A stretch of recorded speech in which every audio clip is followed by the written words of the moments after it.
Alrighty, welcome to the Christmas special episode 167 of Tokwa's Ask Us Anything. As usual, it's been a pretty busy news week.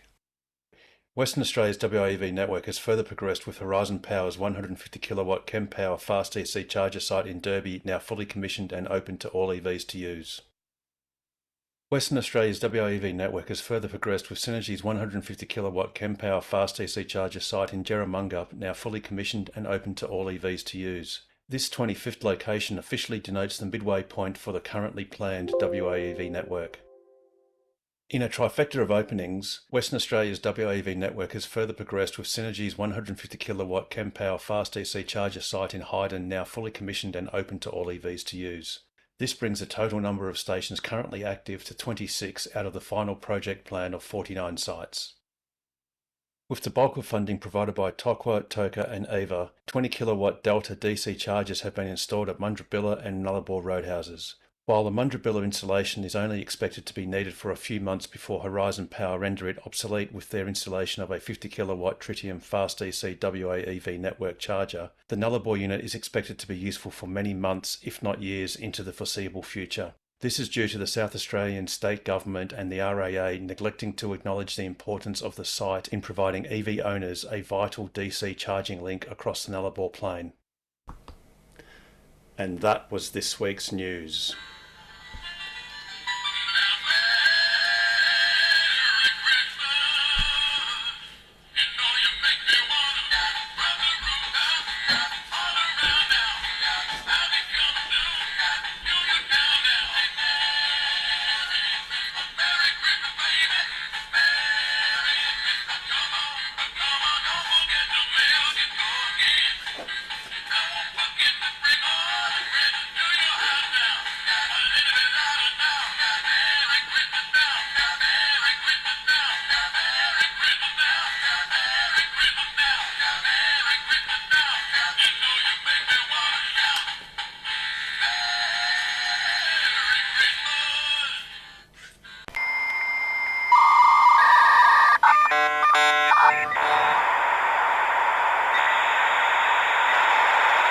And welcome to the serious part of the show.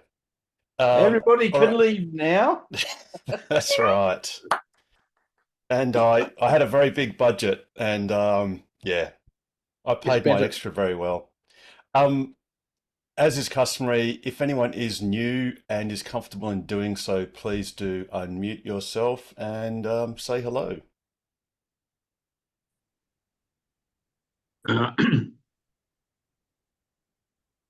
Am I there? Yes. Yes, John. Hi. Welcome.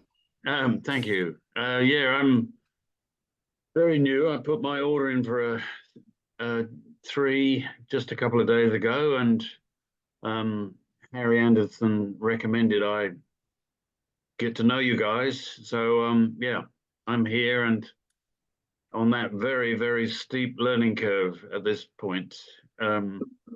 So I'm not going to ask any questions for a while. I'm going to listen for a while and hopefully be able to ask something or participate eventually. Awesome, and you're very welcome, John. And no doubt you have a lot of questions, a lot of things that you've got to learn, like you said. But this is the best place to do it. And one thing I can assure you is, however long you have to wait for your Model 3, since you've ordered it, by definition will be too long. But it's so worth it when you finally get your awesome new car. And all of that angst of waiting and all that sort of thing and the anticipation just drains away, and you just hop in that great, awesome car at the delivery centre and drive it off into the sunset, which is an awesome thing. So congratulations, and absolutely welcome to Ask Us Anything. Thanks for that. Yes, I've done quite a bit of research and it does need a bit of reassurance because there is an awful lot to compare and it's quite a commitment. But I'm really excited. I'm looking forward to it all.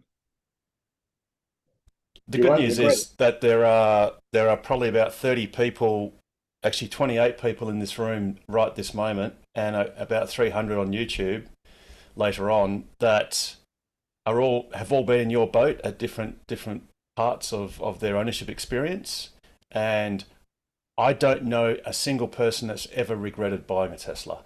Their only regret is they didn't do it sooner, and that's all. But yeah, welcome to the Tesla family. Alrighty, have we got anyone else that is new John? that would like to? Sorry, Pete, we'll just go right along, and then we'll go back to John. Anyone else that is new and comfortable in unmuting themselves and saying hello? I've lost it. Damn. Perhaps later. Okay. Now I'm just checking. Oh yes, we have Sandra in the house. Sandra, if you're ready. Yes, you are. Ready. Awesome. Can you hear Okay, me? so yes, thank you. Yes, absolutely. Now, Sandra basically needs zero introduction, but except for maybe just one or two people that might be super new. But Sandra is Synergy's design and discovery practitioner, and in my humble opinion, one of the most important people connected to the WAEV network. And she actually has a WAEV network update to give us all, which is going to be absolutely awesome. So I guess, Sandra, the floor is yours. Thanks, Harold. Well, not much to say since you did it all during the introduction, but during the news, yeah, I'm just gonna give you a quick update on WEB Network. For those of you who don't know about it, feel free to reach out to me as well if you have any question. John, there is no silly question. I'm the first one to ask the dumbest question to Harold all the time. So feel free to reach out even out of this forum if you have any question on this project. But more or less, it's a government project, Western Australian government project, and we are installing 49 stations across WA. And in green are the live station. So far, as Harold said during the introduction, we are just past the halfway mark since we have 26 sites out of 49 that are now live and working and operational.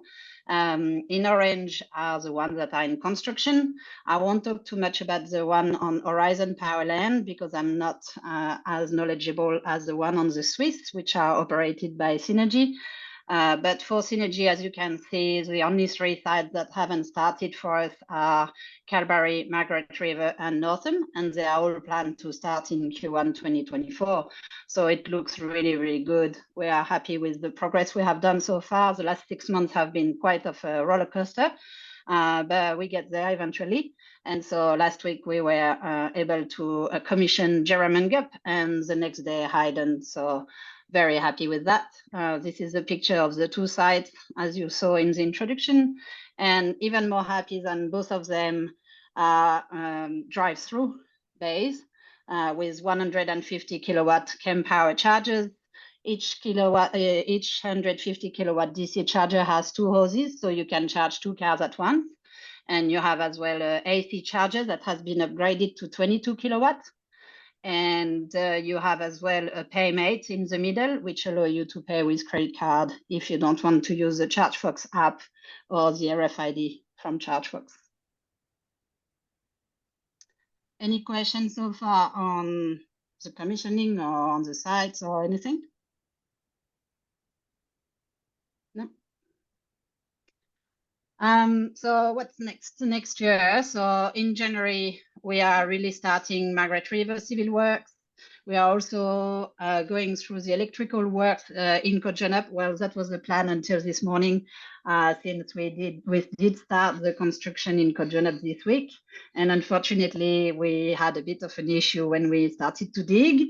So now everybody is on holidays until the 15th or even the 16th of January. So I'm not sure the electrical works will be able to be done in January, but for sure early Feb if it slips a little bit. And we are expecting to do the energization of Kalgoorlie from Western Power. So hopefully Kalgoorlie will be able to be commissioned in February as well.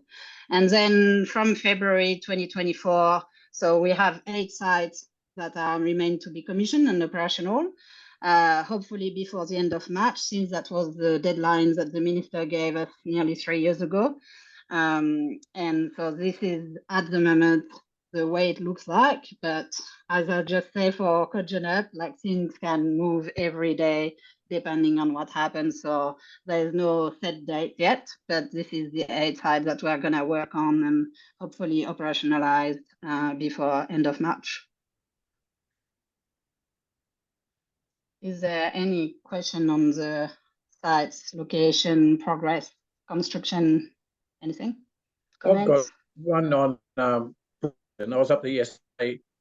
Location seemed a little strange to me. I'm in the island, so you can only park one side because cars parked opposite that island. And on the other side's a caravan parking area. I assume some sign have to change there. You'll have to park on top side of the island only, and the caravan parking that will have to move. You won't be able to park both sides of the control thing.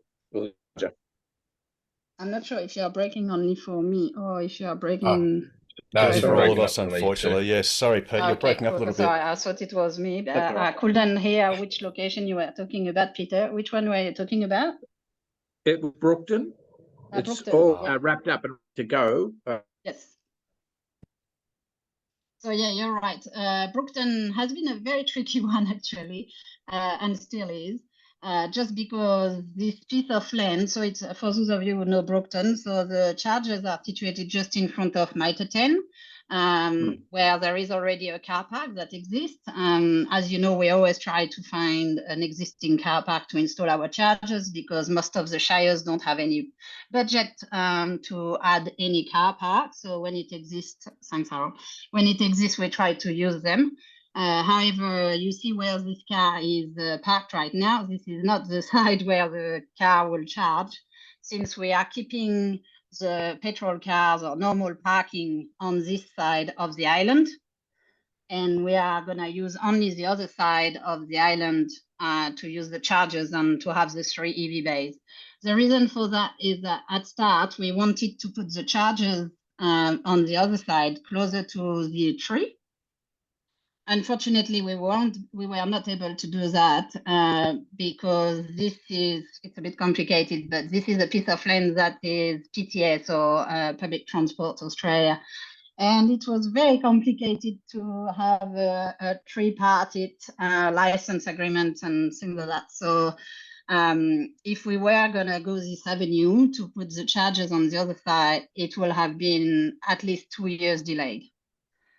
So that's why we have decided to stay on this car park because there is not really much more locations that are possible, and because we find out all this issue a bit late in the game. And so if we were looking for a new site and so on, which there was not really any that were really practical and close to HV as well. As you know, we are always trying to find a site that is not too far because then the costs are increasing every meter. So that's the reason why we kept this car park location. But we agree with the Shire that we won't disrupt the existing car park to not, excuse my English, but to not piss off the residents. So we tried to find a compromise, I will say, like, having a good site and still having the drive-through, because I think on a route like Brookton, Hayden, German Gap, like all these locations are very, very important that you don't have to unhitch your caravan if you do so, if you want to charge your car. So that's the reason why we did that. So is it ideal? I agree with you, Peter. It would be better like if we had a Southern Cross, right? Like a Disney World of EV charging, that would be much better, that's for sure. But that's the reason why Brookton looks like this. Yeah, I understand. You can only work with what you've got, and it's sometimes difficult. That's right. So you could say basically that that Brookton is really like the Hayden site on the bottom part of the picture. It's just that One side. you can actually sort of be there. You can drive past it, but you shouldn't.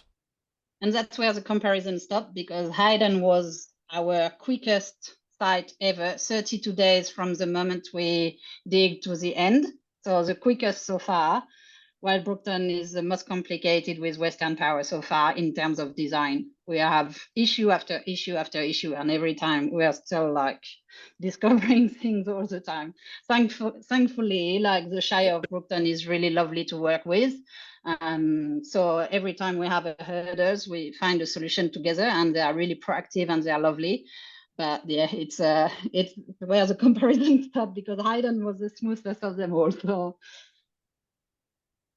Sounds like you did a great job. Looks good. thank you. Yeah, excellent. Speaking of Hayden, Sandra, Yep. when I got our Tesla 4 years ago, a few days later, we got in the car and we did a family trip to Hayden.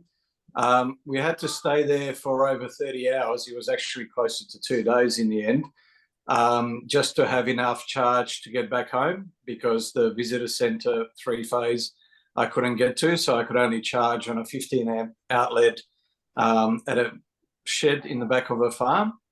And compare that to last week, 30 minutes later, and I could have gone back home.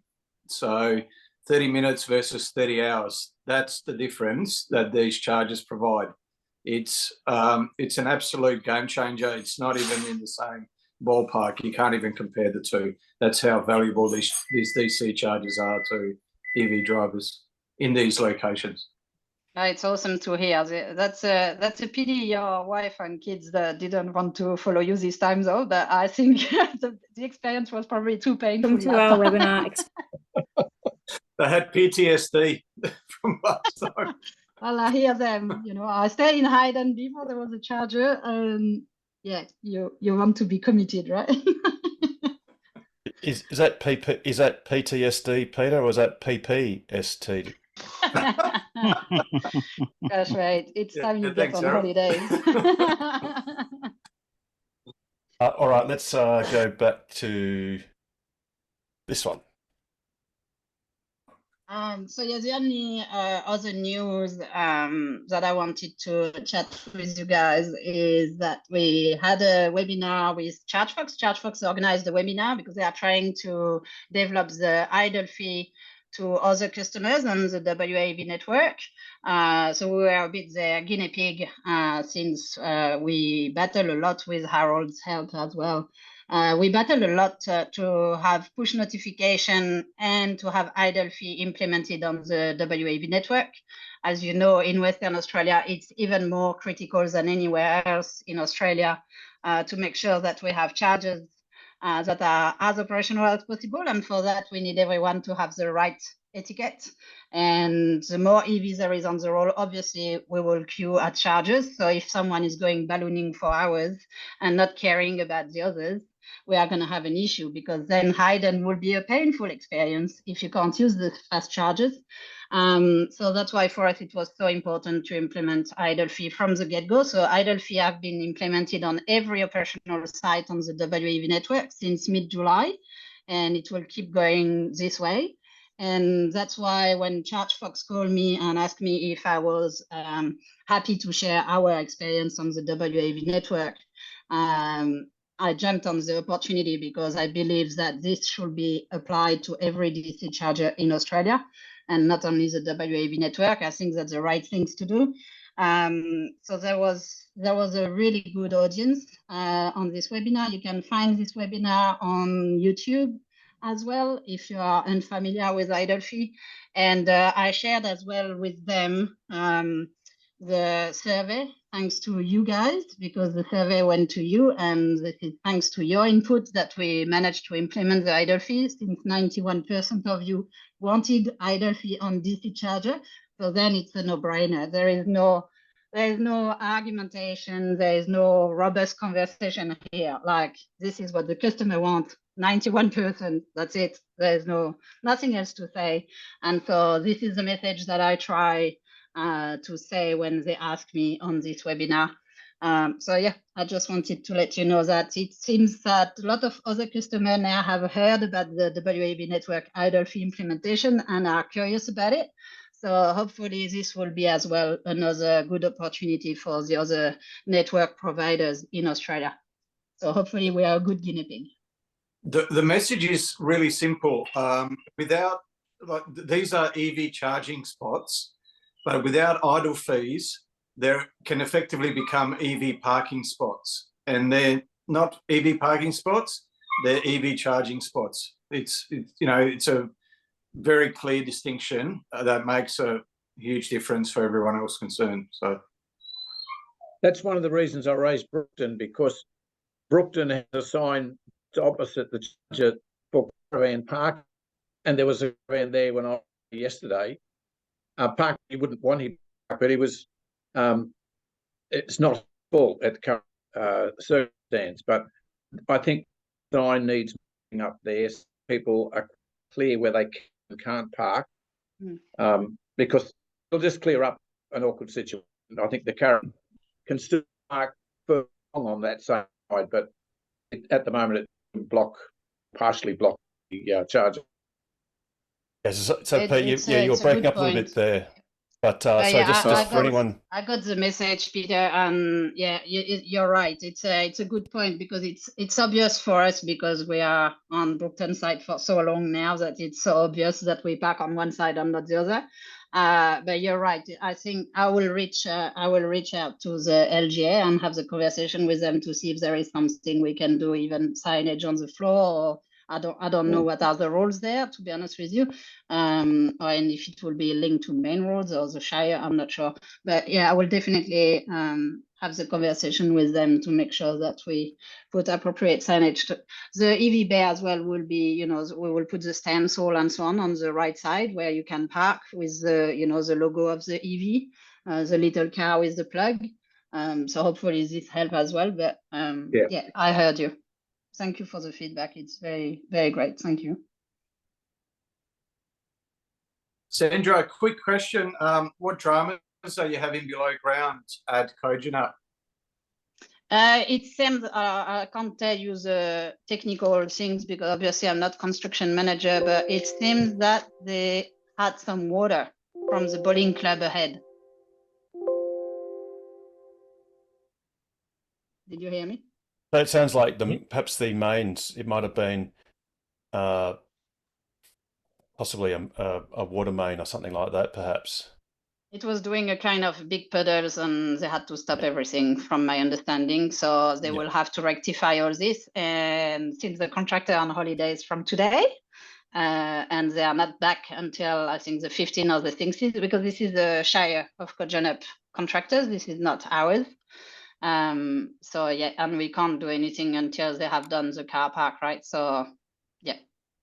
So it will be delayed a little bit. While it was progressing really quick, now it's going to be delayed a bit. But to be honest with you, except Hayden, as I said, so far, out of the, how many is it on the Swiss? I think we are at like 12, 13 sites, I think, or 14 sites on the Swiss. Except Hayden, every single one of them had an issue along the way. And when I say one, I think I'm really, really forgiving. So yeah, it's just if that keeps on giving. You're able to overcome all of them, and sounds like this is just another issue to be overcome. So it just sounds like it's just a timing issue. Well, we have fantastic contractors. Like I might say, I don't know if I'm allowed to say, but I might say we have two contractors that we are working with, and they are just brilliant. They are really legends. They think really quickly when there is an issue. They find a solution. They are always helpful. They keep us in the loop. Like they're just absolutely fantastic to work with. And it's the whole team. The construction manager is brilliant. The engineer is nice. Like it's a really team effort, to be honest with you, and it works well when it does. And yeah, we find a lot, we learn a lot, that's for sure. But you never know until you are on site. You just never know, right? Once the admin part is done, already the admin part can be quite a nightmare. But when the admin part is done, then the construction in general is a cherry on the cake. But sometimes the cake is a bit wobbly. I'm sure it's the same in any construction and any infrastructure project, right? Like it's, yeah. Thank you. Is there any question, comments, feedback? Look, it's a momentous time that, just for Christmas we've got past the halfway point and that's an enormous achievement. In fact, I mean, I think Synergy's actually gone past their halfway point some time ago, but it's a great milestone for the project. And you know, every single charger that gets installed and commissioned and operating is one whole section of the state that we can all now access really easily. So, you know, a few days ago, I left from Denmark, went to Jerramungup, then went to Hyden, and then Perth. 700 and something 60 Ks, just 2 charging stops. And each stop only took about 20 minutes. The Hyden was 30 minutes because Brookton is yet to come. But each station that's installed and commissioned is a victory for all WA and national EV owners. And it's a momentous occasion. It's a special thing. And once again, you know, Sandra, Synergy's design and discovery practitioner, is one of the key, the kingpin of this, or the keystone to this whole project. And she's been working tirelessly. She's working right now, you know, talking to us about this in her own time, about this project just before Christmas. And, you know, it's a wonderful project. Look, let's just hope that with a $6 or $4 billion budget surplus, I worked out that the $5 million needed to do the Great Northern Highway extension of the WAEV network would cost less than 0.0015% of that surplus. And it would achieve a lot. So come on, Mr. It's a rounding error. It's a rounding error. Round it to the next 3 decimal places and it'll be 0. So please just do it. Sandra, have you got anything else for us, or would you? I'm happy to for you to get on with your busy life, because everyone's busy just before Christmas. I've just got one last question. Oh, Yeah, go, Damon. It's been great that you've been communicating with the Tesla Club. Have you been in communication with other automotive clubs out there to do with the EV network as well? Yeah, I'm liaised as well with AVA. So I'm trying to go to all the monthly meeting since 2017. And also I used to work a lot with Professor Brunel at UWS, since he was quite ahead of the time with the REV project. So that's cover most of the WA drivers, but I might say the association with the guy from AVA and Tokwa, it's a long story. It was starting much before WAV network. So obviously when Synergy asked me to work on WAV network, for me it was a no-brainer that I was gonna involve them in the WAV network. Because we are government entities, we are not really comfortable all the time to include customer in the thinking process. There's a kind of fear that we will see that we don't know what we're talking about, or while I see it on the other side, I thought it was a fantastic opportunity to make sure that we were going to do a product that will be useful, instead of having a product that was going to be obsolete even before it was going to be installed.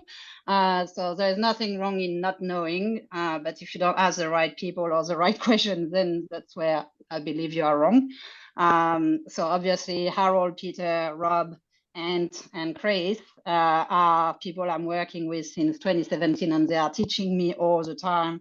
They have been like, Harold is thanking me, but you can't even imagine how many kilometers he has done with me to do community engagement before we even sign any license. We went to see the Shires. He was coming every time. Pete, Rob, Harold, they came along to any kind of weird festival and market just to talk about EV, talk about WAV network. It's just, I think we are just passionate. It's not even a job anymore in a way. It's just, we like what we are doing. We want to do it right. And so I think that was the right thing to do. And so far it has been proven that it was the right thing to do, to have some experts. So they have signed an NDA with us. I think it was 1 month after I started the project. So yeah, it was a good achievement. And this is also thanks to them, and particularly Harold, that you have Hyden and Brookton on the map. So you can thank him much more than you can thank me, that's for sure. humble as he won't say anything, but yeah, is a massive tool in this project. That's why it's so successful, because attitude, work ethic. It's amazing, because a lot of people wouldn't go to the you've got a mile, but you know, into all. I think that is why it's so successful. Thank you. Thank you. I think being product manager, you know, it's all about understanding the customer. And if you don't put yourself in the customer shoes, then you take a risk to create a product that will be useless. And it happens over and over. Okay. I have seen it in private, in public. Like I've seen it very often. Millions of dollars put. It's a beautiful engineering product that nobody needs it, or like, you know, so it's a bit of a waste. So. Yeah. We've got a question from James. Oh, did James just disappear? Oh no, there he is. Sorry, he just moved. James, go. Yeah, the Brookton one, it sounds fantastic because it's right next to the pub, so there's a nice place to stop for a soft drink while you're charging. But I can't tell you how important this is now, because it's about the destination and the double ups. Like, there's now 3 or 4 different ways to get somewhere. You don't just have to go the one way. And if there's a bushfire like Lancelin today, or like the other day we're coming back from down south, means you can actually go there. You don't have to think about, oh, if that one charger isn't available, I don't have to wait for 3 hours. I can go to Hyden, or I can go to Brookton, or I can go inland. So that's probably more important than you think, having these internal second sort of destinations. Well, you Does that literally mean- only does have that mean time we're for putting- 2 softies before you actually have to move on from charge, and it'll be that quick. Well, I think 3 ways to get friends now. Go fire high, fire base, which I've not, or now get choices. So, Sorry, yeah. So I think, Pete, sorry, you're really breaking up a lot there. It's, yeah. So you can clearly go, you know, the Albany Highway. Well, there's just so many ways you can go now. You know, probably Hyden is one of the closest. And once you get to Hyden, you can just go to Jerramungup, and then you're on your way, or later Ravensthorpe, or you can even go via Coolgardie. So there's a multitude of ways of opening up that southwest region. Yeah, and I think now when you see this map, really, like, you're right, with even if we still have 8 sites to go on the Swiss, but all the main roads have been open.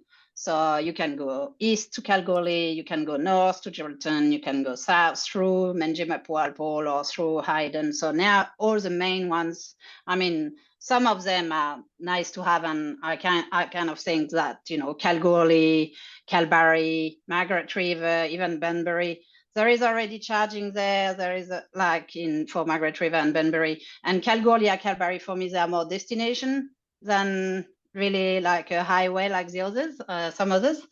But so they are great to have, but really the most important one now, except Ravensthorpe and Brookton, but for me, all the other ones, they're done.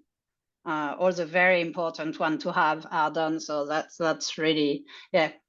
And it's been nearly 3 years we work on this project, so I might say it feels good. It's nice to see. I can see the numbers already for the last week as well. Like people are going on holidays, and it's very well used. Even a site like Coolgardie has been already used more than 25 times. I mean, you know, it's awesome. It's awesome to see and watch, and yeah, hopefully it brings as well some business to local shires, and you know, it's it's just great. It's really nice to see the achievement, the cherry on the cake finally after that many years of work. So yeah, it's good.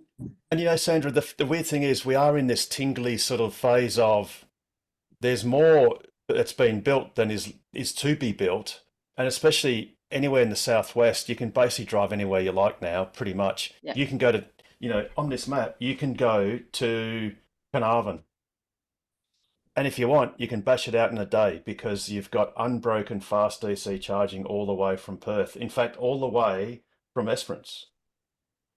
So you can absolutely drive from Esperance all the way up to Carnarvon and to Denham and to Monkey Mia and to Coral Bay with with total ease. It's as if, I don't know, we live in the first world now. It's amazing. almost in the first world. We're still missing that inland route. And yeah, just an observation. You mentioned Professor Thomas Braun before. He in his 2018 report, he had 3 options. He had the minimal, the proposed, and the extended version. And all 3 of them had that inland route along the Great Northern Highway from Perth to Port Hedland. So that's the one, denoted by the red markers there. And as Harold said, less than $5 million, a rounding error in the state budget. Just a note, I actually doctored this in there. This is not an official synergy. You're gonna put me in trouble again. No, you're welcome. Put me in trouble again. You're not allowed to use this map. Harold, are you stealing Sandra's map again? All the time, and after I'm in so much trouble. Come on, mate. Stop it. To be clear, you have to wait until Sandra's not on the chat before you put that map up. I'm not on the job anymore. To be clear, this is like TOCWA suggested inland expansion. This is not Synergy's portion of the map. But anyway, that was Pete's fault because Pete mentioned it. Well, it was in the original blueprint based on which this whole network was inspired. Yeah. So in all 3 of the blueprints, it included that inland route. So yeah, You're just digging a deep hole, Pete. What's that? You're just digging a deeper hole. Yes, that's right. So, are there any other closing questions for Sandra before we let her go to her private life? I think Paul's got a question as well. One quick question. You can't do quick question, Pete. Stop it. Yeah, I was going to say, can I do my quick question before Pete? I'll be really quick. Caledonia to Eucla. We don't believe you. Have you got an updated time frame? That's as quick as I can do it. No, she doesn't. No, she doesn't, Pete. No, Pete. No, she doesn't. There is no time frame for Baladonia to Eucla. I think there's no new update on this. The minister, when he added the 4 additional, so there are additional sites. I don't know if you have the map handy, Harold, but the 4 additional sites on Horizon Power land that goes to the South Australia border. Sorry, so Baladonia, Kaiguna, Madura, and Eucla. They have been added later on in the project. Therefore, the minister has given some additional time to Horizon Power to finish this. And my understanding from the latest statement from the minister, and I think it was about a year or 18 months ago, something like that, was end of financial year 2024. So my understanding is end of June 2024 as a deadline. Thank you. Alrighty. So has anyone else got any closing questions for Sandra?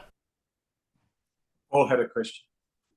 No, for Sandra, because then we can let Sandra go. So, and then we'll break to normal questions for the rest of the program. I was just going to say a cheeky statement that we should get the minister to do the inland route, so then we can keep Sandra employed for another year. Yeah, but the minister wouldn't make it in an EV because it's arduous. It won't be on Synergy land anyway, right? No, so it's not. I think there's 1 or 2 locations that are on Synergy land. The other is Consult it Horizon then. Power. Consult it then. Expensive, mate. That's it. All right. Any other questions for Sandra? Thank you very much. All right. Thank you very much for joining us, Sandra. Yeah. Really appreciate it. Pleasure. And have a wonderful break over Christmas. I hope you have some time off. Although no doubt the project's always on your mind, as it is on many of our minds. But congratulations about passing the halfway point. It's a fantastic achievement, and we really look forward to some of your follow-up updates in the new year. Yeah, thank you in this very last much. quarter. And thanks to your ongoing support to all of you, and particularly to you, Harold and Pete. I don't know, I haven't seen Rob on the chat, but you guys have been such a rock for me through the difficult times as well. So thank you so much for your ongoing support and always being there with me along the way. oh, well, it hasn't been an easy one, and I know you haven't been rewarded or thanks that much in this project. You are the little ants behind the curtain, but yeah, I'm very grateful to be able to work with you. So thank you so much. And thanks everyone for answering the survey and the stupid questions that I ask all the time. So thank you everyone. Merry Christmas. Stay safe and see you next year.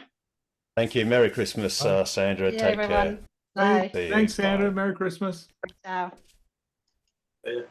All righty. Now we've got Chuck from Tasmania joining us from the future. And I can say that the future is looking a little bit brighter. Oops, should have done that. Hang on, is it ever the future in Tasmania? Well, it is compared to you guys. Well, ooh. So,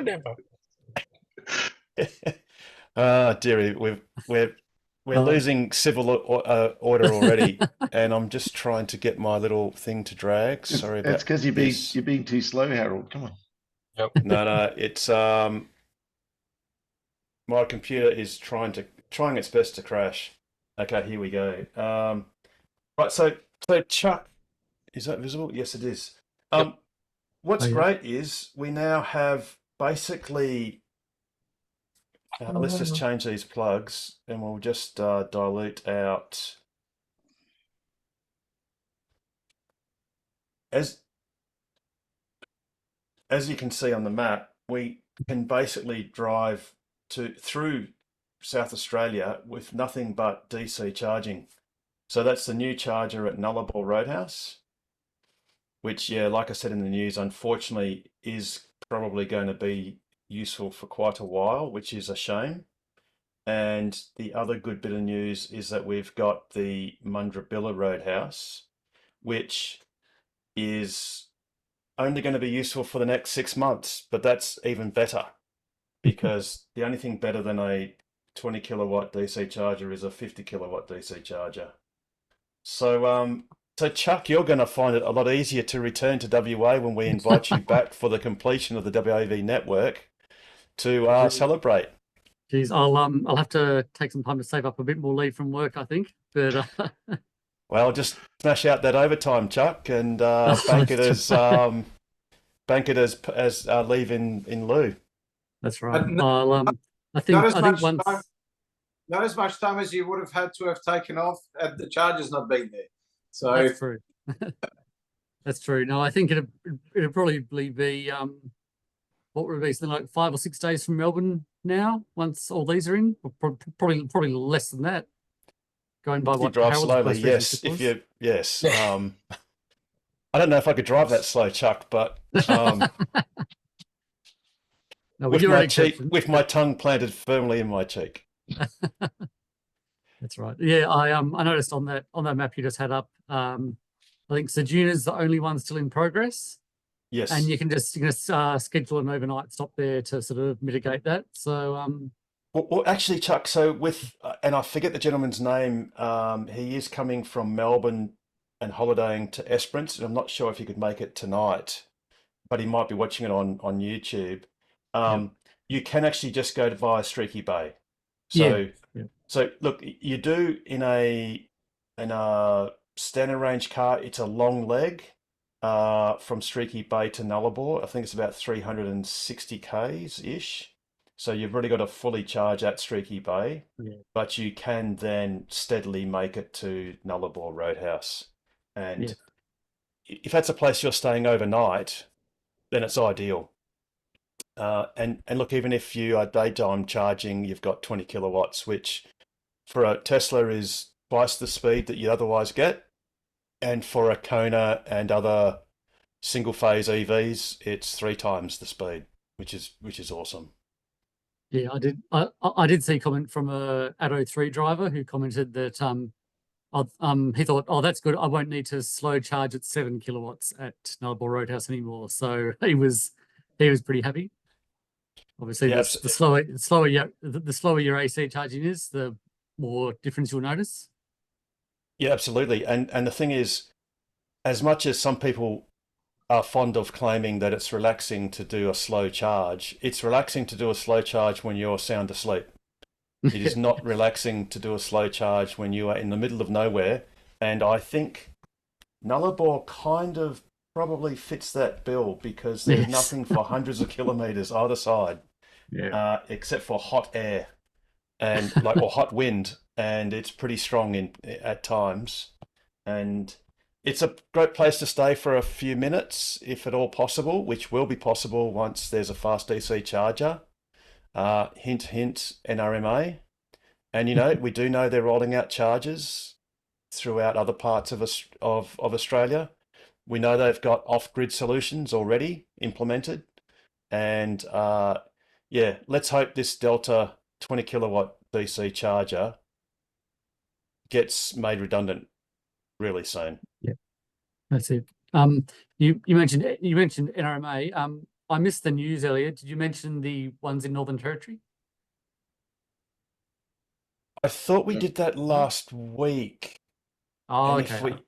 I think there are some more pictures up on Plugshare now. Oh, That's cool. all. Okay. Yeah, I think it actually, was running- Alice Springs and Catherine, I think, have them underway at the moment. No, I think it was Tennant Creek and Okay. Alice Springs, if I recall Hunter's tweet correctly. And I'll just get NRMA's. So this is there's only 2 photos on Plugshare, but that's basically so there's just that and that. And I haven't really bothered to look at what that really means. I presume that's actually 2 chargers, probably one here and one there. And that would be the cabinets. That's the switchboard and stuff behind. Yeah, there are 2 possible options that site could be. It doesn't look like one of the off-grid ones, like the one at Eldunda. It looks like it's definitely on grid. So it could be like, actually, there's pictures of both the others on Plugshare. It could be like the one at Mudgee in New South Wales, which is 2 ABB units. Sorry. So Mudgee, I'm not familiar with that. It's New South Wales. Can you guide me? Is it near Dubbo? It's that kind of area, I think. Actually, let's just go. Oh, there it is. Yep, it's in the middle by itself there. Sort of This north one? of Bathurst. Sorry, north of Bathurst. There we go. Yep, Mudgee. there it is. And it's actually done, or is it which? Yeah, that's they've got 2 of them. Hang on, must be that one. I think the second. Yeah, that one. This is the one that they installed a few months ago. So that's that's ABB. Yep. Yeah. Yes, they've got 2 ABB units with 2 cables each, and I think they're 180 kilowatts each. So that's one possibility. That was like I think that was their first proof of concept of that style of charger. And the other site is you exit out back to the map and go down to Mittagong, which is south of Sydney, between Sydney and Goulburn. Kind of just near where it says Bowral, a bit to the southwest. Oh no, yep, right there. Yeah, so zoom in. There it is, and it's under construction, isn't it? Because it's showing as. I'm not sure that's the old or the new one. Yeah, that's okay. This is where they're expanding the new one. Sorry, they're expanding the old one. Yep. So that's the FreeWire. Sorry, FreeWire. That's it. Battery buffered. It's got 160 kilowatt hour onboard battery, and you can be powered from 27 kilowatts all the way down to 3 kilowatts if it wants trickle to charging. Yeah, trickle charging. Yeah. Awesome. Yeah, so the ones in Northern Territory will be either like this one or like the Mudgee one, I reckon. Yeah. And this one, frustratingly, this is exactly the unit that ought to be installed today at Nullarbor Roadhouse. You plug it into 32 amp 3-phase, and this will charge quite a few cars in a 24-hour period and solve the problem. 100%. Absolutely. That's it. It's a bit of a strange choice for Mittagong, but someone on a forum pointed out that maybe they've installed them close to Sydney so they can observe them and test them and all that kind of thing before they roll out in more remote places. Or was it also because I think the single tritium was highly used and quite congested, so they're actually doing it as a way of relieving congestion with limited available power, which is what they're intended for. But then, I mean, that's great for the people doing the run, you know, between Sydney and, well, I guess Canberra and, well, Melbourne, I guess. But, you know, if you want to do the commute between Perth and Adelaide, it would be lovely to have just one of those units on test at the Nullarbor Roadhouse. Yeah. Now, speaking of things on test, and I'm only doing this because it's kind of annoying, and that is if we zoom over to Erdunda, also known as GAN, let's do our weekly report on how many test charges have been completed at GAN. And look at this, we had 2 charges in consecutive days. Amazing, the 13th and 14th of December. In fact, they're the first 2 charges of this month by David.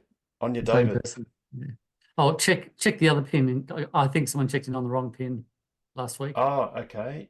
No, there is no other pin. Oh, sorry, we have to go the AC pin unless even they went on the.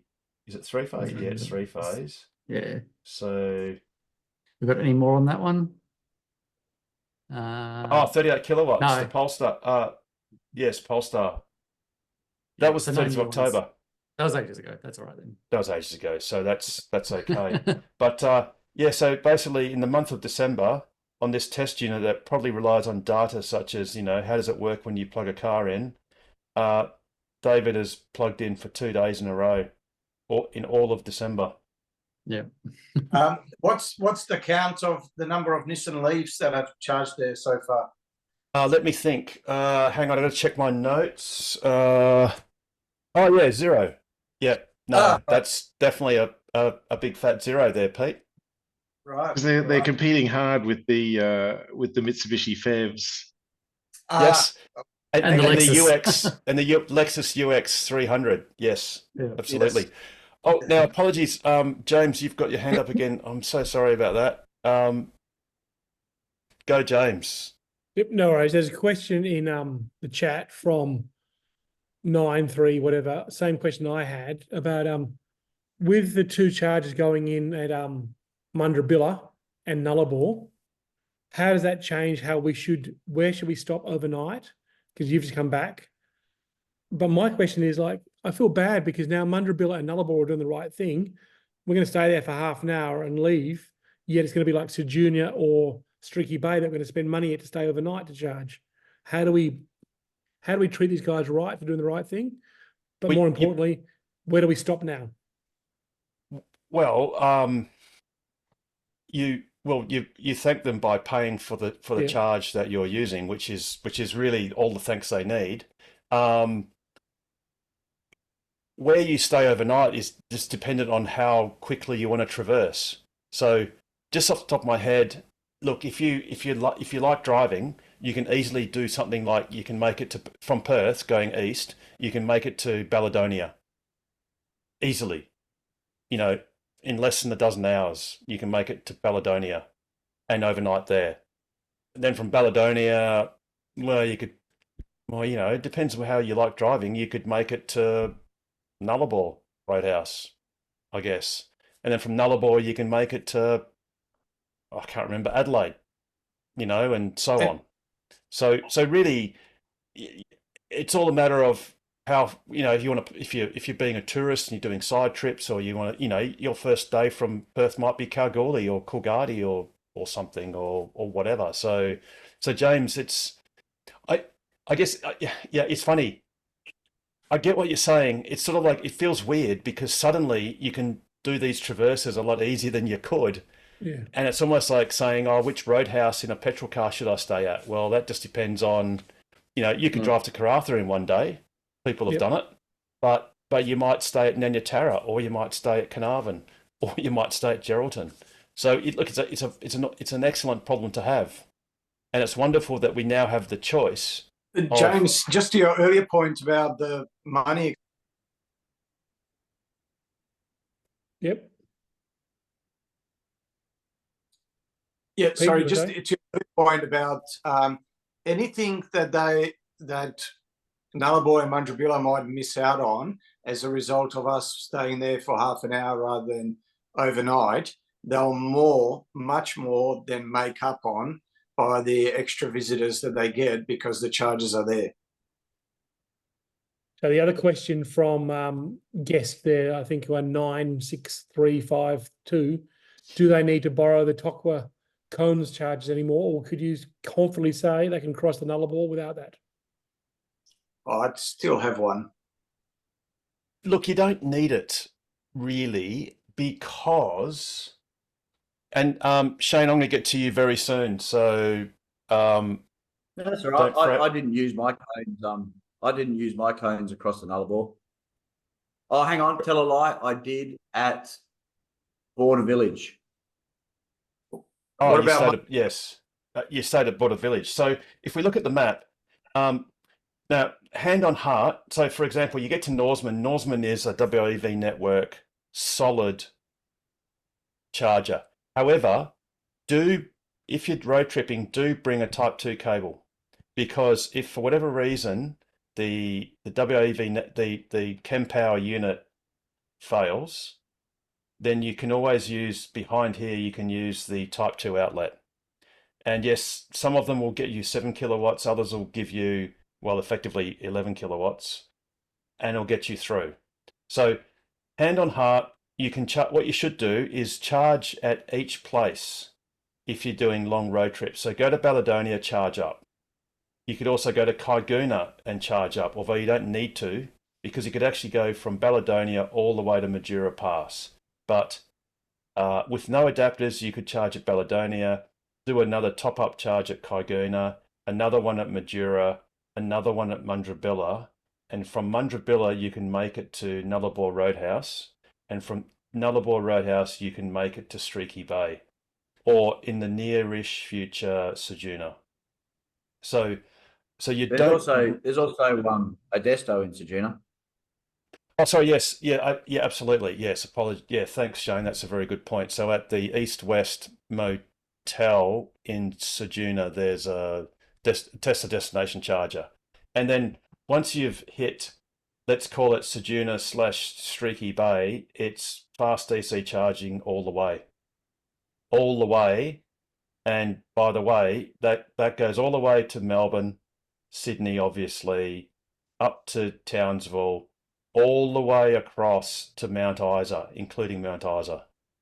All of that is all on fast DC charges, and their intervals are sufficient that you can actually, many of them you can leapfrog if one isn't working. So if you just keep that practice on a long road trip to basically top up at each, never leave a fast DC unit unused, or even, sorry, the ones across Nullarbor, to be clear, aren't fast DC, they are DC. And unfortunately, PlugShare doesn't have like a secondary color for a slow, let's call it a slow DC charger. They're an AC speed DC charger, because 22 kilowatts is still kind of AC. I mean, there are cars that charge at that. Well, and to be super technical, some old Renault Zoes could charge at 44 kilowatts on AC, because that is a thing. There are outlets that have 44 kilowatts of AC. It's just that our cars can't process it. Back to the original question, I would highly recommend taking a cones across the Nullarbor anyway, because I mean, even like Baladonia, that box there is a little bit flaky. So yes, it just I'd take that. I'd take your Type 2. I'd take your UMC with a 32 amp tail and the 15 amp tail and the 10 amp tail, and yeah, take your backups. Thanks, Harold. Yeah, the question there was from, I think he's a guest, 935324. He posted it in chat, but it's also for me as well. I'm looking at doing a fast trip across to Sydney. What about Streaky Bay to Sydney, not Melbourne or Adelaide? Any suggestions? Anyone done that? I haven't, but what you need to do is enroll on your NRMA app. So yeah, I'm with RAC, so we get reciprocal. No.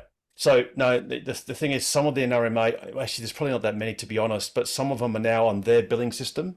not on Okay. ChargeFox, and they're not for free. Not many. I think Chucks probably knows this better than I would, but I think there's a couple-ish and possibly increasing numbers, and they need to be accessed using the My NRMA app.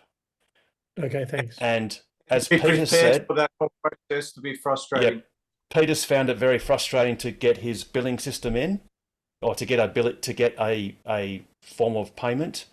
I must admit, I found it fiddly, but it just worked the first time. But I was probably lucky. But I think there's also superchargers. If you look on your supercharger map, there's also superchargers sort of inland. So you don't have to actually hit Melbourne.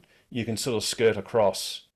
But if you want to go sort of in a straight line, then you've really got to use some of the non-supercharger fast DC chargers.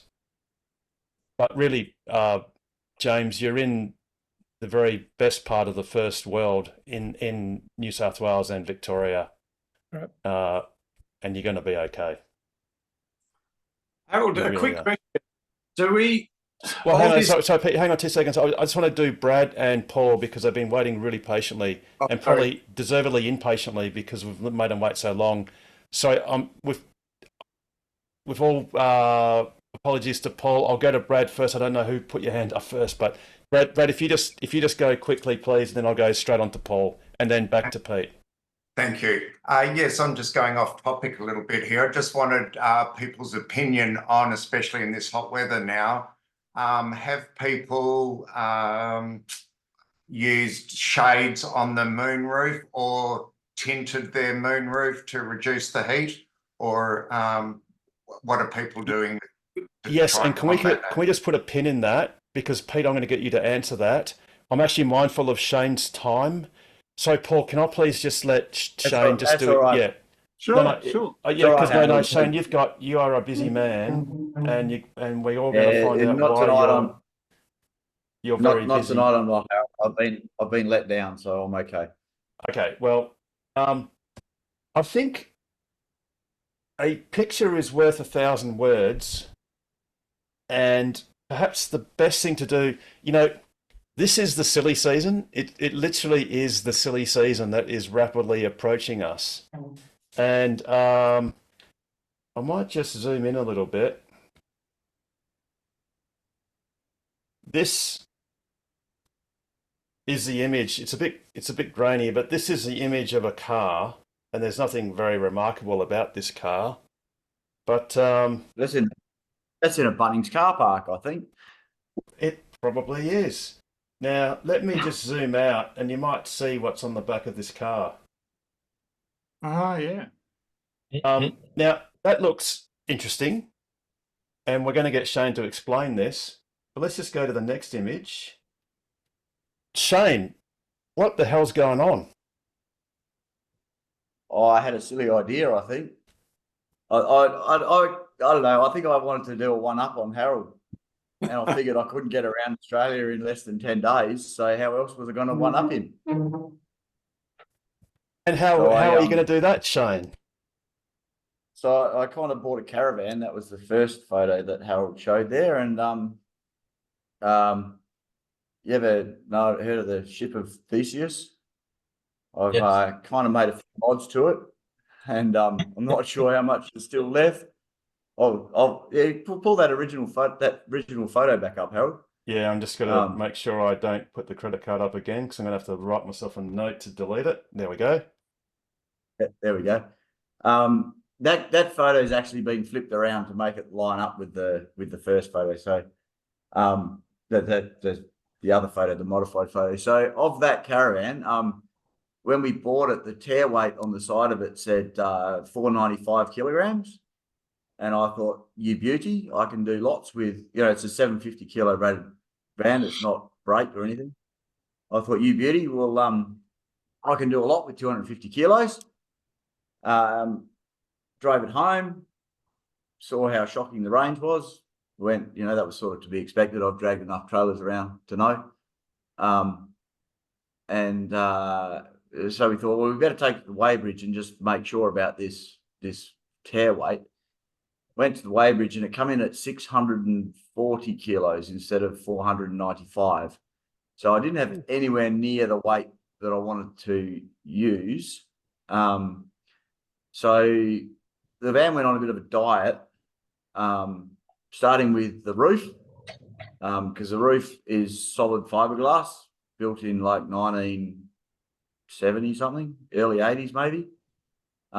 Roof solid fiberglass, that weighed 50 something kilos. So we disappeared the roof.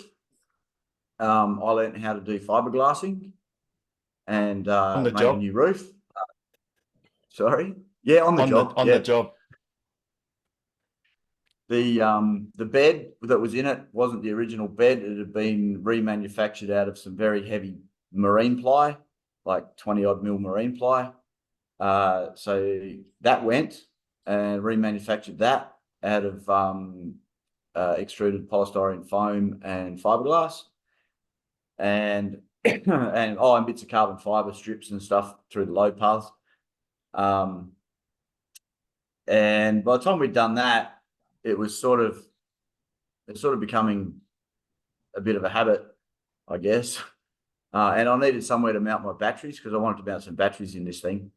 So we actually ripped the floor out as well, and remanufactured that. And that went from 60 kilos to 12, I think it was. And the roof did the same. It went from like 50 to 10. The bed went from, I can't remember what the bed started out as, but it was a lot, down to less than 10. It was like 8, I think. So yeah, what's left is the drawbar. Obviously the gas bottle went, the winch went, the roof, the bed, the floor, the kitchen, and remanufactured the entire kitchen as well. Mud flaps, rearranged how the jack-up legs work on the back, and added some aero. So just before we show the aero, Shane, it sounds like you did a classic Elon Musk and said, let's just get a body shell from Lotus and we're going to make a Roadster. And in the end, they had to basically remanufacture everything anyway. And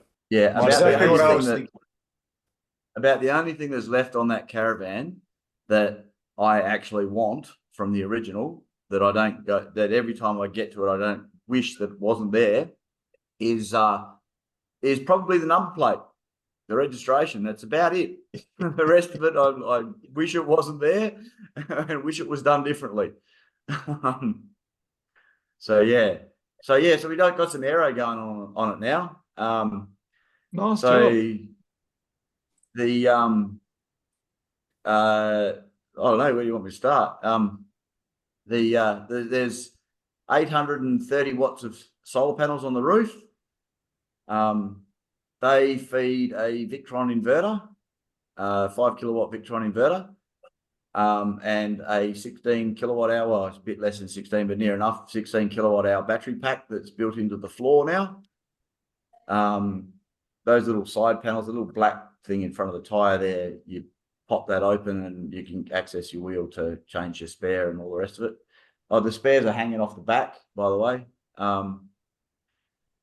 The aero underneath, the bottom of this thing looks like a baby's bum. It's nice and smooth. The little portico bit on the front opens up a bit like a hippo's mouth when you pop the caravan up and turn it into a caravan. There's an air conditioner. We added an air conditioner in there as well, because we figured it's going to be hot. And stuck a microwave in. And Shane, and you've got a 3-phase plug in there, so you can actually charge the car. Is that correct? Yeah, correct. It's a 3-phase plug, but it's only a single phase. It only operates on L1, but it can feed with the caravan by itself. It can feed 20 amps into the car at and so charge me at 5 kilowatts off the battery pack. So I can put basically a third of the charge in off the caravan, just by pulling up. And if I plug it into even a 10 amp socket, I can get full wally at single phase, so 7.5 or thereabouts off a single phase outlet. Obviously, I draw down on the batteries while I do that, but I can charge fairly fairly fast. Now, no doubt you thought about powering the actual wheels of the caravan while driving off the battery. I thought about that for about 2 seconds, Pete, and went, yeah, no, let's not do that. That sounds like a stability nightmare, and I'm definitely going to run foul of the ADRs and the registration. You know, the one thing that was left on the van that I still wanted to keep. that would probably go out the window too. So no, I didn't do anything along those lines. I dare say that's phase 2. That's after you do it. So, hang on, what's going on here? Oh, there we go. Sorry. That phase 2. No, phase 2. Hold on to your hat for phase 2. It's one of those things, you know, you do something and you have some learnings. So yeah, we'll see about phase 2. At the moment we've got to get phase 1 happened. Yes, and Shane, so when are you leaving on this Odyssey? Well, in theory it was going to be Boxing Day, but I've had someone let me down today. So my Gantt chart, and they were on critical path, so my Gantt chart may have bumped by a day. We'll see. I was supposed to be calling you guys from Williams on our first big run tonight. The plan was to scoot off after work down to Williams, plug into the supercharger, and head back and see what bits had fallen off. But we, I don't know. Maybe we'll still leave Boxing Day and just get to, well, wherever we get to. And Shane, can I ask you a question? Go, shoot. Did you test the aero before you did the weight? I just want to link into a video, and they said weight makes no difference because for every acceleration, there's a deceleration. For every uphill, is the downhill, but the aero is the killer. Yep. So did you test the aero before you removed the weight? I would 100% agree with that. Having dragged around enough. I mean, I don't know if you guys are aware, I live up the top of Red Hill. Yeah. Well, not the top of Red Hill, that's the tip. I live past the tip. But so my commute every day is down a fairly big hill and then back up a fairly big hill at the end of the day. If ever I do a Bunnings run, it's down a fairly big hill and back up a fairly big hill. And I've dragged a lot of trailers and I've put a lot of stuff in my car, and 100% weight does make a little bit of difference because you don't get it all back. But it is all about the aero. So the next question with that, Shane, is what was the base model that you did? Did you make molds? Do you have those molds, or was it just bespoke? And could you run a workshop? Because I want to do the exact same thing. And as I was saying, let's hold on to your hat for phase 2. Right. Harold, have you got some of the progress photos? I'm just going to have this one's very much a custom build. It's very much a custom build to the to suit the original Cub Drifter that we started with. I wouldn't start with a Cub Drifter again. I would start from scratch. It would have been much, much easier, and I would get a much better result. And there's a lot of things that would have changed about the whole thing. I was sort of, you know, all my aero, the location of the batteries, everything is governed by where the structural members go in the original van, that sort of thing. It looks amazing. Yeah, well, we did a bunch of original testing with the original van at its 640 kilos or whatever it was. And we went, we did a few trips up and down Red Hill at, there you go, that's a partway progress photo. There we go. That's actually almost finished with it up. The aero's only half on. The bed slides out the back of that. Oh, the bed got it changed too. It went from like a miniature caravan size double bed to a king size bed, like a full king size bed, about 100 mil short of a king size bed in the back of it. So I was happy about that. Ooh. And yeah, sorry, our original testing down the hill, we did sort of down and up, down and up, down and up at 80, 180, 190 and 80 at on like a still night, a nice still, not clear evening, and we really only done our first run like that. Maybe might have even been last night. Yeah, it was last night.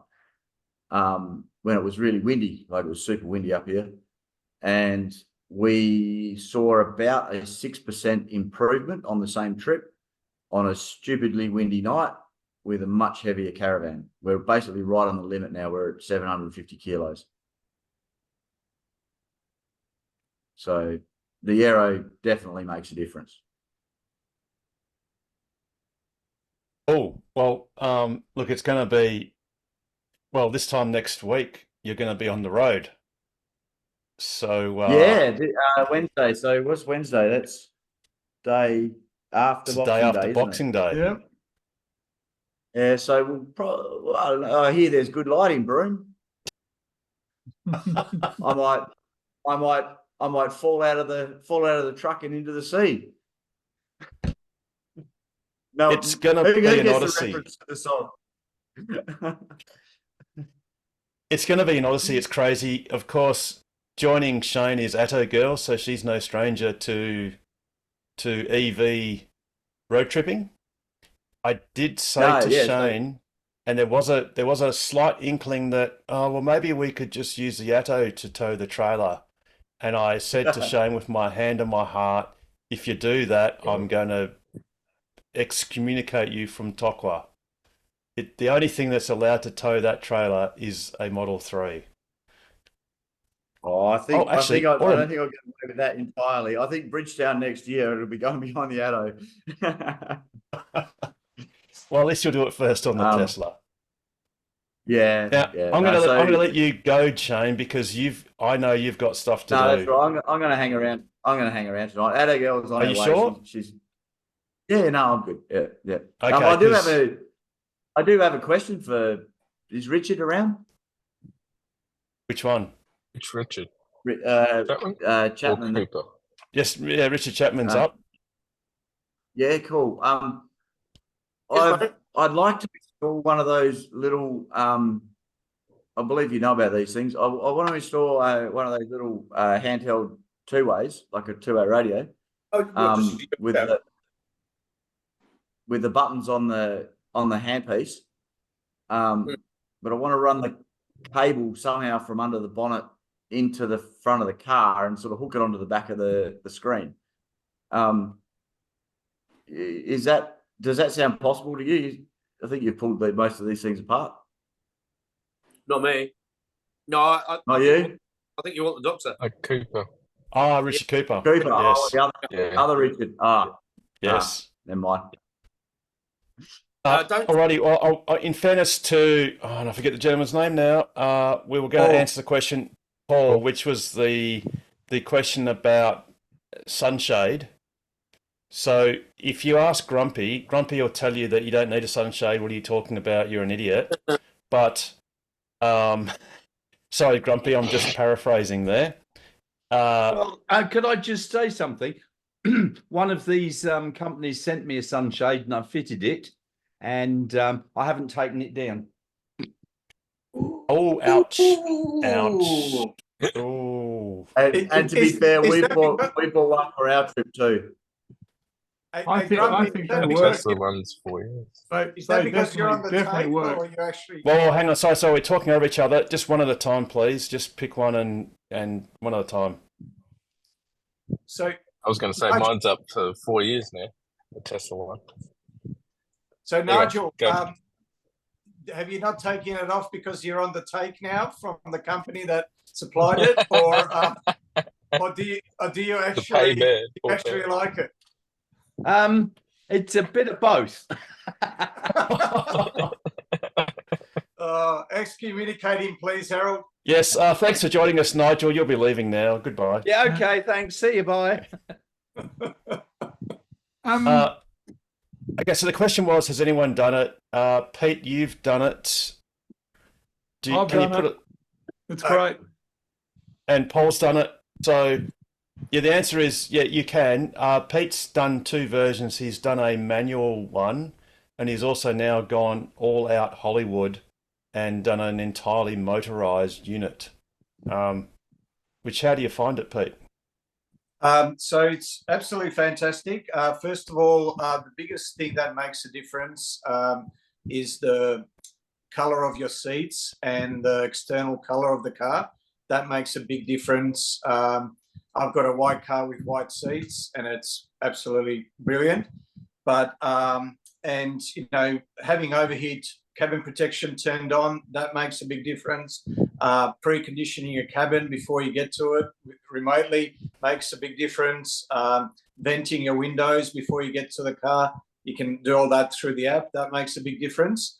But and once you start driving, that glass does cool down very quickly. Only even on a 40-degree day, even if the car's been sitting in the sun for 3 hours, after about 5-7 minutes of driving, it turns from being too hot to touch to being cool. But one thing that the shade really helps with and makes a big difference, and I don't know if you can pull up that video, Harold. So today, can you put it in the chat, please, Pete? Because you sent it to my phone, but that's not an easy way for me to transfer it to the computer. I'll do it later.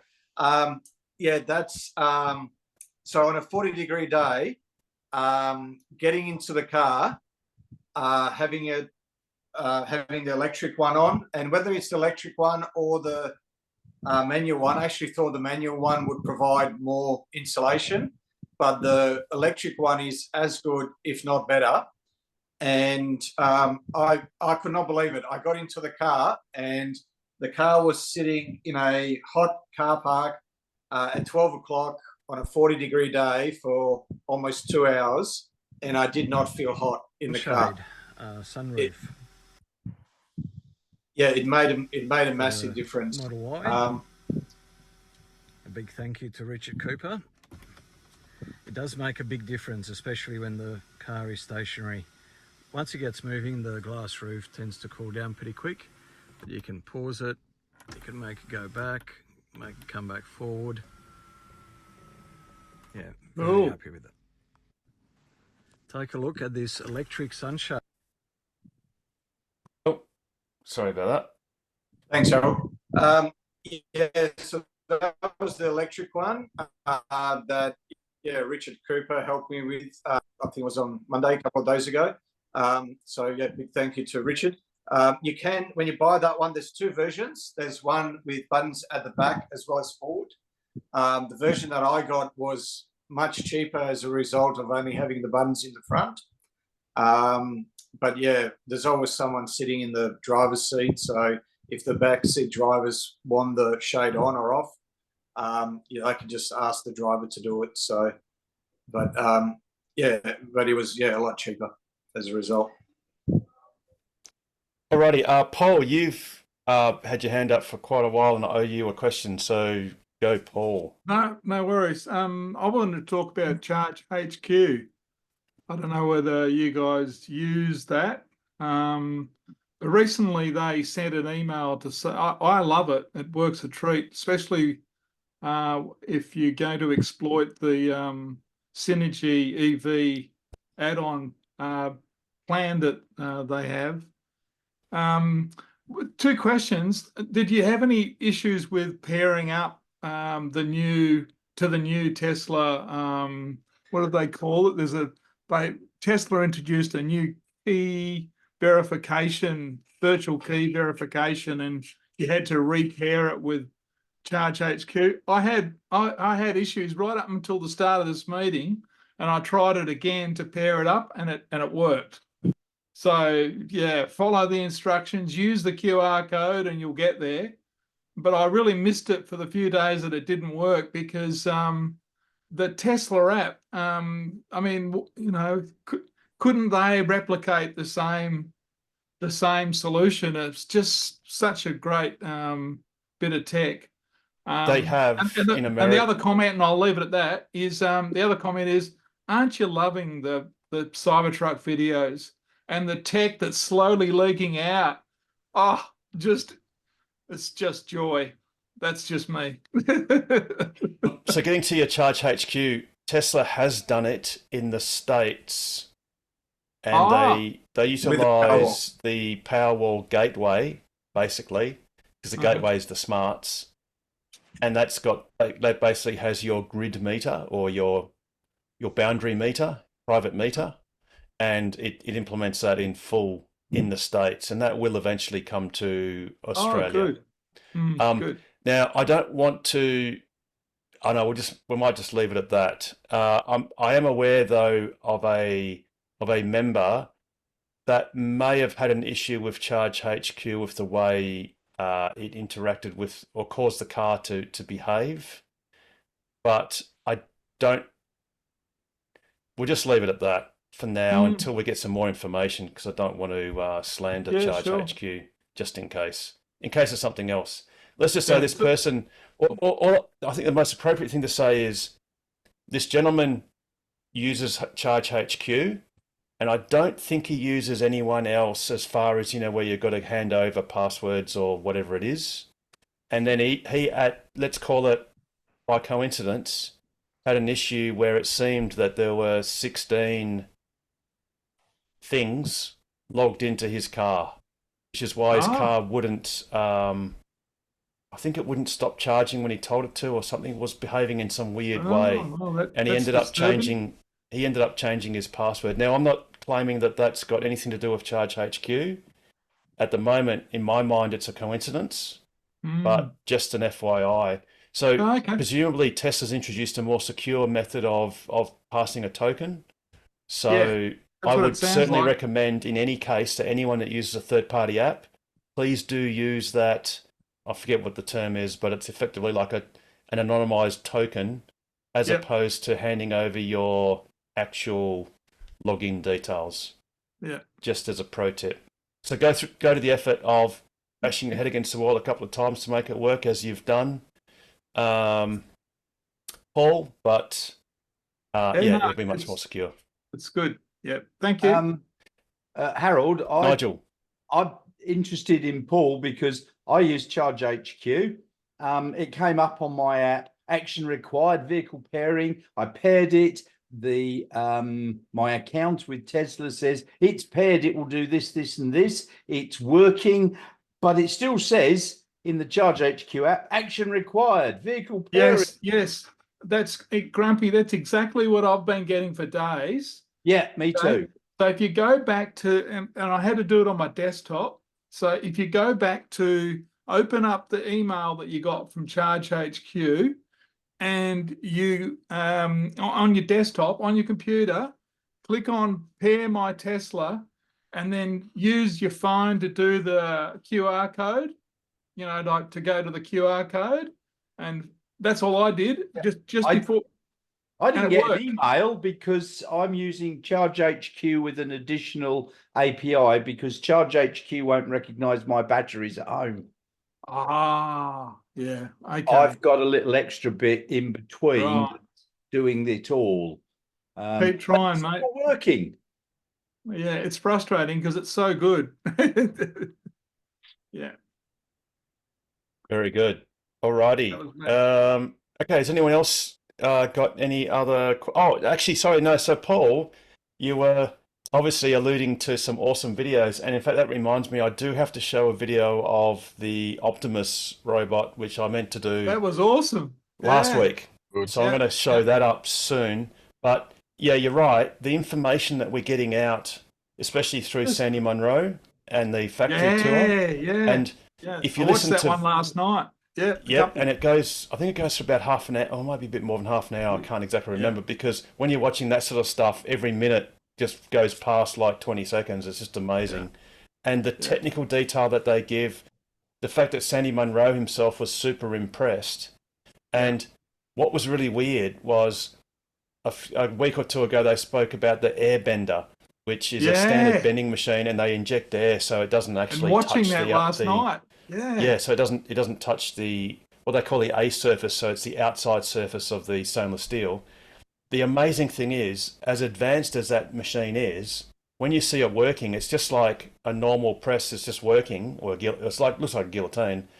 It's a bending machine, and it's sort of so complex but simple, and it can cycle through. I think it was every 10 seconds it can actually do a door skin.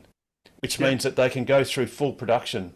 And some of the things that Sandy was asking, every single question he asked, they answered honestly, and not saying things like, "Oh, we can't discuss that. I can't tell you." They'll say, with the casting from last week, that it's only the 6,500 ton cast for the front.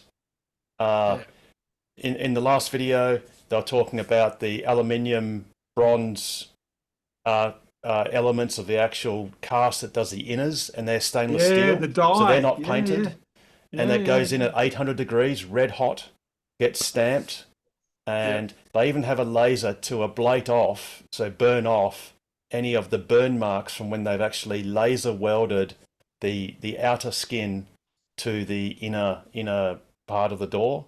So the technology is amazing, and it's sensational marketing.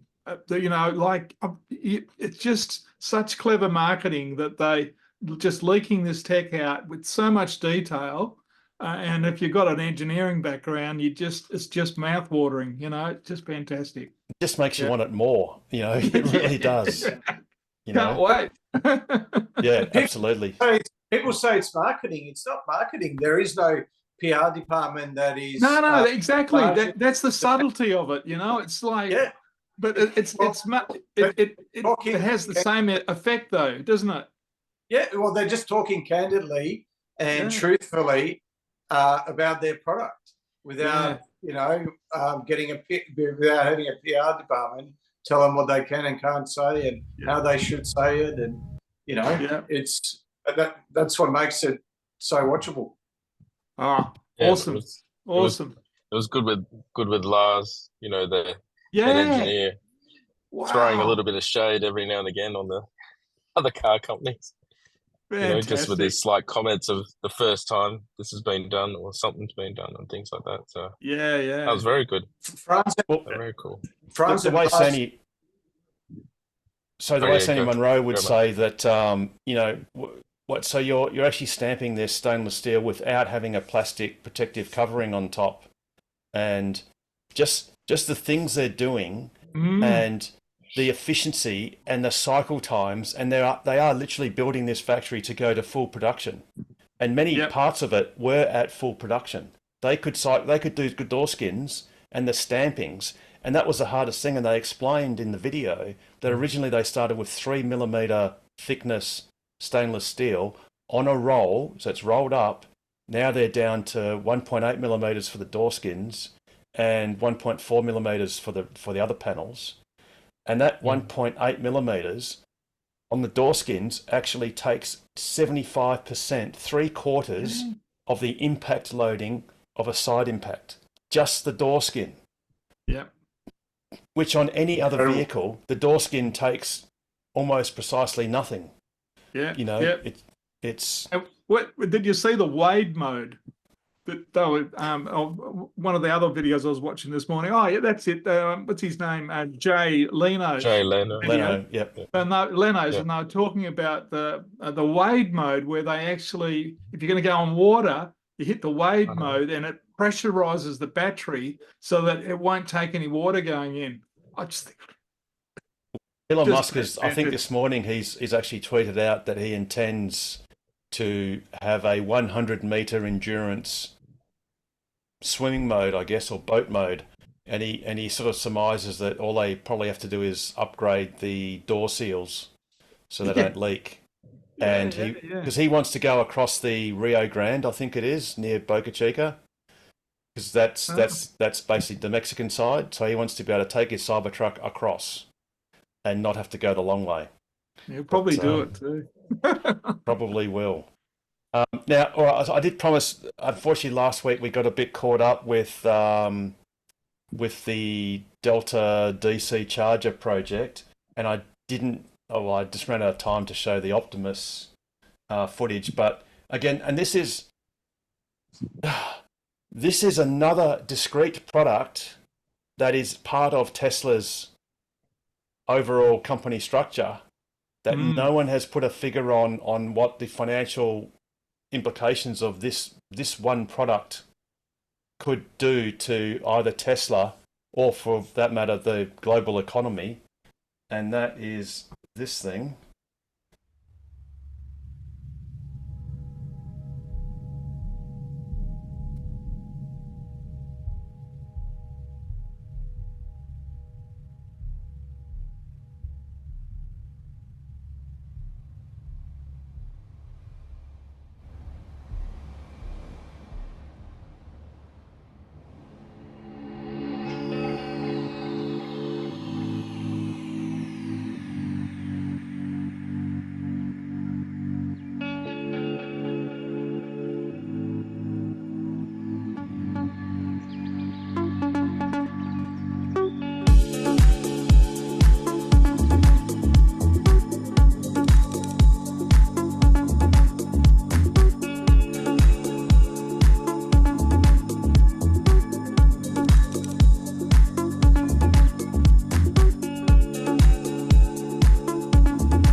Now, unlike the last video, that was actually shot in real time, so it wasn't sped up. And that head movement is absolutely sensational. But was that CGI? Yeah, it was Daft Daft. Punk. Definitely Daft Punk. No, that was all real. There are whole videos where people go almost frame by frame analysing it, and one interesting thing was it actually has like a sprung, toe section, I guess you could, or front section, which it's not motorised, it's just like a spring mechanism, but that actually, it actually improves the energy efficiency of walking, because it's actually propelling off that toe right there. So, you know, But it still looks like it's walking with a full nappy, though. Yeah, well, yeah, I could get vulgar, but it hasn't got anywhere for a nappy to be useful. But you're right, it does sort of walk a bit weirdly. But hey, the head movement is so natural. The head movement is absolutely, incredible. It is sort of a little bit hesitant. It's not fully. It's like it's trying to stifle up. I think you could say, because humans actually aren't balanced. Technically, we're not really balanced while we're walking, but our brains don't fret about it. Whereas this thing is probably more inclined to want to be mostly balanced most of the time. But also the big thing to note is there are no guy wires. There's no protection. This is filmed without any, unlike the previous video, there are no suspension wires. If it falls over, it will just fall over. What an amazing product from what's great? Less than 12 months ago. What was great to see? The squats in the gym. So I can't wait to buy one so I can get it to go to the gym for me. Yes. Not only can you buy a 12-month subscription for which you won't attend, if you feel guilty about it, you can at least phone it in and get your Optimus to go for you. It could drop you off at the pub, and then it could go to the gym for you. The ultimate life. Exactly. And then come and pick you up when you're done at the pub. And then take you somewhere else, and then it can listen to your partner screaming at it for you going to the pub. So can sit in for you. Yes. It can listen to the other Optimus that's owned by your significant other, and they can just discuss it all and discuss your faults and other things. But that's a whole new product that none of the analysts have none of them have attempted to even try and work out what that might do to Tesla as a business and what it might do to our economy in general once the cost of labour approaches not very much. I guess we'll just be on Ask Us Anything all day, every day without jobs, and we'll get a basic wage and we'll all be happy in our Cybertrucks. A universal income. Yes, universal income. Which could be in Tesla tokens or something that we can just buy more Tesla stuff because what else is there to buy? Anyway, any other questions or comments on this Christmas special at the start of the silly season? You could buy a caravan. You could buy a caravan, Harold. I'm pretty sure I know your version 2 is going to be awesome, but I'm already thinking about version 3, mate. I want to see in-hub motors. Oh, I want solar everywhere. Yeah, bring it on. That. You know what I'm really looking forward to? You see that photo there? You were talking earlier, just as I logged in, about driving from Baladonia to Nullarbor, I think it was. You were suggesting was doable in one day. Yep. That photo there was me leaving Nullarbor. That's just east of Nullarbor as the sun rises. It's beautiful country out there. It really is. I did. Now where the heck did I do? I did Baladonia to Nullarbor. No, not Caledonia. Norseman to Nullarbor. Oh yeah, In easy. one day. Yes. Yep. Very good. Yep. Yeah, Norseman to Nullarbor. That was before there was a fast charger in Norseman. Because I had my issues there in Norseman. So, Oh yes, you did. Oh Shane, I remember that really well. Yeah. Really well. But that photo is just east of Nullarbor, and I highly recommend watching that sort of thing on this trip that we're doing. Hopefully, hopefully we'll get around. We plan to get to there's a couple of spots where we're going to free camp and just live off the solar panels. Well, obviously we're not trying to do the whole trip on solar panels. That'd be silly. But we are wanting to get to Bunder Cliffs, which is around about there, a little bit this side of that, I think it is, and pull up on the top of the Bight and camp there for the night and watch the sunrise there. And then the other one is the top of Mildura Pass. So if you're wanting to, and we saw the sunrise at Mildura Pass last time, and it's absolutely magical. If you're planning on an overnight stop across the Nullarbor, I highly recommend timing it such that you get to see the sunrise from Mildura Pass. It's really, really good. The sunset from the top of the Eucla Pass is pretty good too, but Mildura Pass sunrise is better. Yeah, absolutely. Look, it's going to be awesome. It's always healthy to talk about these things as if you are successful, because you don't want to jinx it. But you got the skills and you got the equipment, and it's going to be an amazing journey. It's going to be an interesting affair. Let's just put it that way. We'll keep you updated. We'll have our trials and tribulations, I'm sure. But so long as my inverter keeps working, so long as my battery keeps working, I don't really. I mean, I'm not trying to do it in 10 days, like yourself. Oh, really? Oh, I might be able to do it in 20, I reckon, because I think we would have to hit every single charge stop. I actually do think we're going to have to hit every single charge stop all the way around. I don't know, the longest. Well, I think we're going to be very happy when we hit Queensland, because the charge stops are going to get much shorter.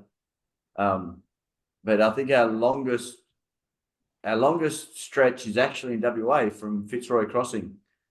To Halls Creek is Halls Creek. Yeah, that's our longest stretch. 289 k's. Yeah, between the two. Yeah, so that'll require a full charge before we leave Halls Creek, and that'll require us to pull over. Yeah, that's the one. That little stretch there. That'll require us to have a full charge. Used to be Broome to Fitzroy Crossing. Yes, it used to be. That's right, Pete. It used to be 400 kilometres from Broome to Fitzroy Crossing, but now you can charge at Derby, at the Derby Visitor Centre. Which yeah, that's going to be awesome. You can also charge there. You must have your plugs set to a different filter, but you can actually charge at that little turn off to Derby as well. Willair has only got a caravan. No, it hasn't even got that on there. Sorry, it's got that one. Yep, at the Willair Roadhouse, Willair Bridge. Now, is it NRMA that's going to have a plug there? Yes, they are. So that's the only place in Western Australia that is at all useful for us. That isn't effectively a duplication of the WAEV network. That's the single location that the NRMA should do promptly, and all of the rest of WA they can just put at the end of the project, no problem, because Horizon / Synergy will already have all the other locations installed within the next 6 months. What about the Central Road, Hal? It'll well, be bigger to indeed. shoot up through the middle. Yeah, so again, the frustration. There is a bit of good news for you, Shane, is that Tennant Creek is going to have a fast DC charger. So it's only 20 Ks from Three Ways Roadhouse to Tennant Creek. But what you can do is you can fast DC charge at Tennant Creek, go up to Three Ways, and replenish that 20 Ks because you'll need it, sort of. Nice. So you can do that. Sorry. When's that happening? Sorry, what? Okay, so you're going clockwise, right? So Correct. you're going to go up to Darwin and then back to Catherine, then at Warramungu, which is also known as Three Ways Roadhouse. That's where you normally turn left to go to Camberwell. Well, go to Barclay Homestead Roadhouse and Camberwell. But just south of Three Ways, 20 kilometres south, is Tennant Creek. And normally you'd go to the caravan park at Tennant Creek and stay overnight on Three Phase. But the NRMA are in the process of installing. Oh no, it'll be too soon. Yeah, that's what I thought. We're going to jump the gun. It'll be too soon. But they're going to install a charger at Tennant Creek, and they're also installing one at Alice Springs, which you won't be visiting on this trip, which is obviously in the centre, because you're going around Australia. Next time when you do a figure eight, you can you'll be able to pick up Tennant Creek, and hopefully by then you'll be able to pick up Catherine up here. Oh, and I've got to tell you something off screen later about Catherine. Because I did pay, I rang the council because on PlugShare it actually tells you, that's the Beagle Motor in it. Oh, actually, there's a pin. Actually, Chuck, you might have. No, there's no photo. So allegedly, I just dropped a link in the chat. Visitor Information Centre is coming soon, but there's no other. Oh, enter government. There's a link there to the council. Yeah, that's on. Under construction at Lindsay Street. Right, wow. That's awesome. Yeah. And it's, what power level is it? Doesn't say. But it's probably 150. Hopefully. Yeah, the PlugShare pin said 150 kilowatts, but 150. I don't know. The other ones they're building are 180. So who knows? Yeah, right. Well, look, anything that's got a 1 in front, in other words, anything above 100 kilowatts is pretty good, really. So yes, so sorry, Shane, actually that's going to be irrelevant for you guys, but it'll be good for next time. Be something to look forward to. Yeah, there's no, but that's part of the point of doing this too, is to do this before it's too easy. Yeah, that's right, exactly. Now at the Catherine Showgrounds, as you've shown very, effectively, an EV can get around Australia really quite easily. I mean, you're smashing it in 10 days. But then we've still got, we're looking for a name for the caravan. Sorry, sidetracked. Looking for a name. One of the front contenders is Scott. Is what, sorry? Scotty. I'm giving it all we've got, Captain. Well, that or a reference to our former Prime Minister. Oh, okay, yeah, all right. Well, they could be both, because you'll be asking of the inverter. I just need some more kilowatt hours into my battery, please. And it'll say, I'm giving it all it's got, Captain. This is 100% true. Yes, we will. One little pro tip when you get to Catherine, because I diligently actually rang the council because I was going to be there on a Saturday or a Sunday. I forget which one it was. So I knew that I couldn't go to there on the day to get a code to go through the gate. And they gave me a code and it didn't work.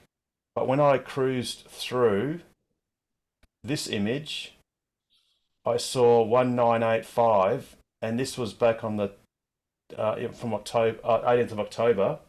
Mind you, I went through in November, and this code worked. So whatever code they give you probably won't work, but this one probably will. So That's an excellent tip.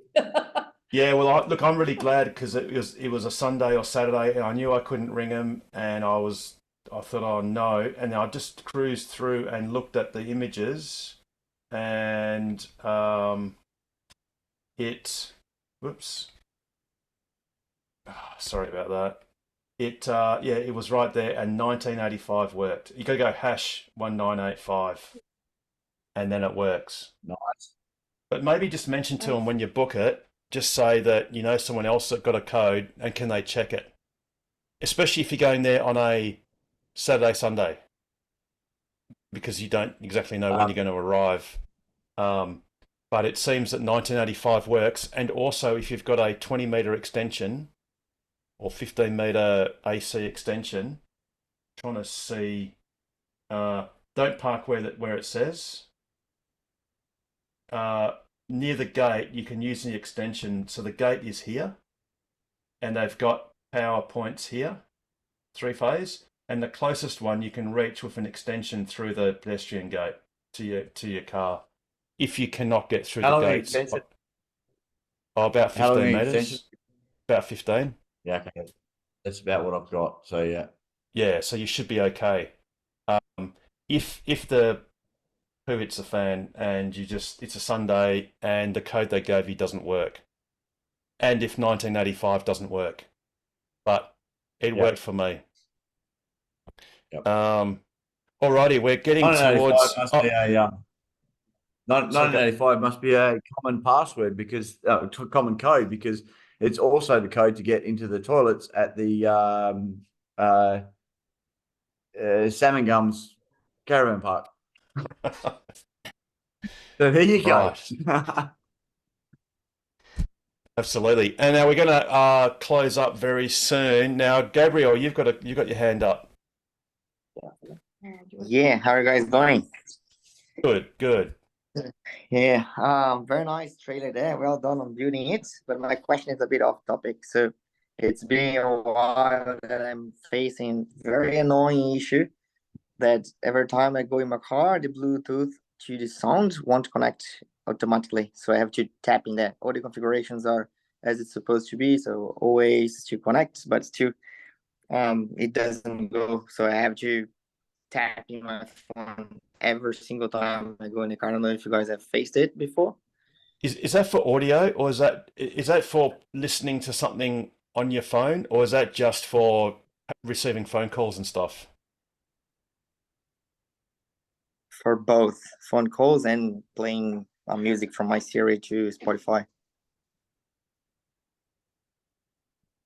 Okay. Do you have any other phones? Do you have any other phones with Bluetooth attached to the car as well? I used to have my partner, but I took it off because I thought it would be some glitch or something, but still didn't go. So I forced reset the car a few times. Nothing worked yet. Okay, so I've had a couple of minor issues. I temporarily put an iPad as an audio device on my car and found that it always wanted to stick to the iPad, and when I tried to play something on my phone, through my phone, it wouldn't work, and I had to then go and, like you do, tap onto Bluetooth and tell it to select it, and connect. Maybe try either, so at the moment you've only got your phone and nothing else, there's no other Bluetooth device learnt into your car? Correct, yeah, that's only my phone. Look, maybe the only thing I would try is delete your phone and add it from scratch. Yeah, that I haven't tried yet. Yeah, just delete it and add it from scratch. Hopefully that will fix it. Yeah. But if not, come back next week after Christmas, between the Chrissy and New Year's break, and let us know. But yeah, do try that. I think that might work for you. And if you've got an iPhone, you've got to go through this elaborate thing of enabling messages to be synced and all that sort of stuff. You've got to connect twice, but it usually works. But try that. Yeah. Yeah, thank you. I will. And another thing, very nice. I don't know if you guys have seen the Tessie 30-part app now for Apple Watch.